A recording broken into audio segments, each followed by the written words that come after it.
तो फ्रेंड्स, आज मैं अपनी इस वीडियो में कुछ ऐसे छोटे बड़े पौधों के बारे में जो धूप छाया दोनों में चले और कुछ ऐसी छोटी बड़ी बेलों के बारे में जानकारी दूंगी जो इस टाइम फरवरी के मंथ में आप आसानी से ग्रो कर सकते हैं। तो देखिए, सबसे पहले नंबर पर तो ये आती है, ये येलो चमेली की बेल है। देखिए, मैं जूम करके दिखा रही हूँ, इसमें फ्लावर भी आने शुरू हो गए हैं।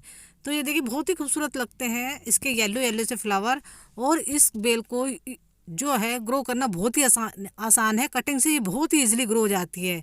इसके सबसे आगे की टिप जो भी हो 5-6 इंच की, जैसे ये है नीचे लटक रही, तो लटक रही है जो, उसे आप लगा ले तो बहुत ही आसानी से ग्रो हो जाती है ये।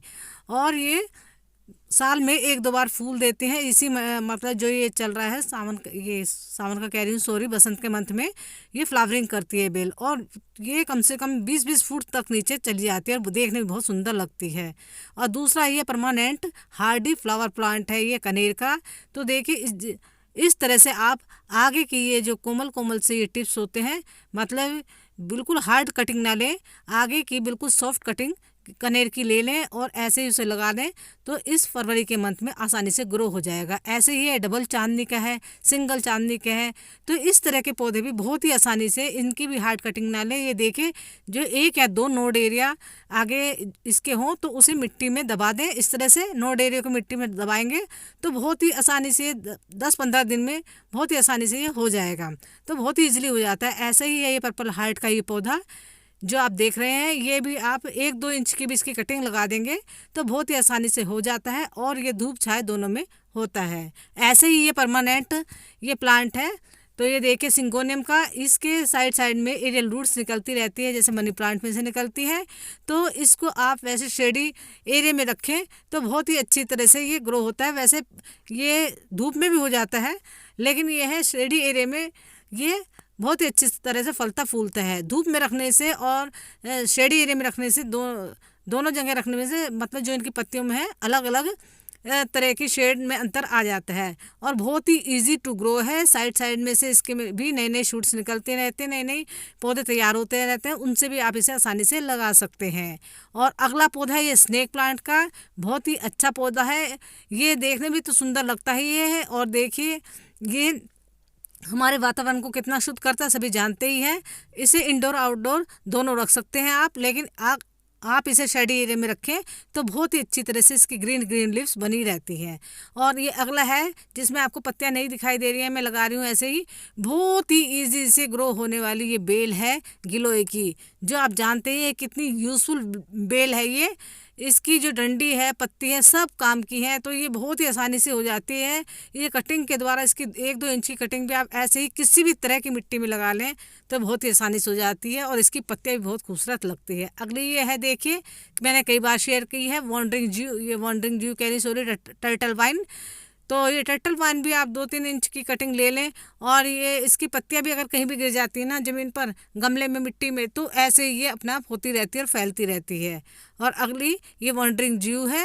तो वॉन्डरिंग ज्यू का प्लांट भी आप आगे से छोटा से छोटा प्लांट भी इसे कटिंग के द्वारा लगा सकते हैं।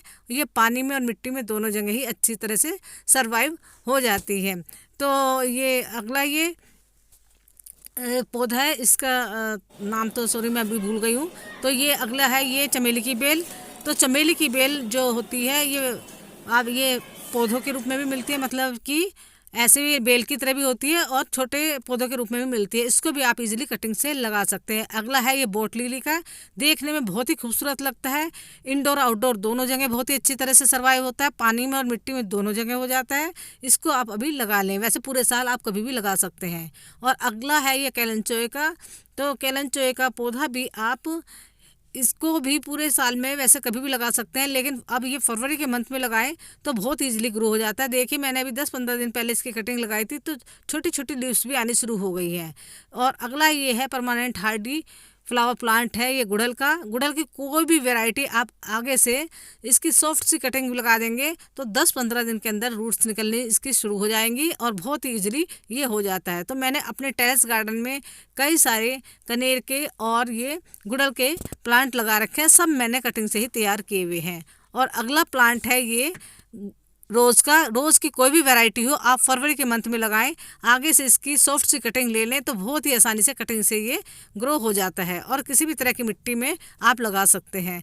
और जैसे ये वॉन्डरिंग जियो का तो मैंने बताया ही है, ये पानी में और मिट्टी में दोनों जगह हो जाता है और छोटे से छोटे पॉट में ये हो जाता है। और हैंगिंग की तरह आप इसे हैंगिंग बास्केट की तरह भी लगाएं तो बहुत ही खूबसूरत लगता है। ऊपर से नीचे की तरफ फैलती हुई इसकी जब ये सुंदर सी लीव्स हैं चारों तरफ फैलती हैं तो बहुत ही खूबसूरत लगती है। और अगला है ये मोजरोज या पोर्चलाका का।